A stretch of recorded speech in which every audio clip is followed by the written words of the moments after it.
Hello বন্ধুরা, তোমরা সব কেমন আছো? আমার ইউটিউব ফ্যামিলিরা, ওয়াল পেন্টার গ্রুপ আমার ইউটিউব চ্যানেল।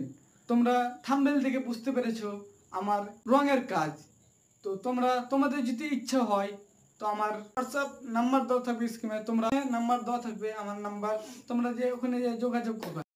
ভিডিওটা যদি ভালো লেগে থাকে লাইক সাবস্ক্রাইব করবা। কথা না বাড়িয়ে চলো ভিডিও স্টার্ট করছি।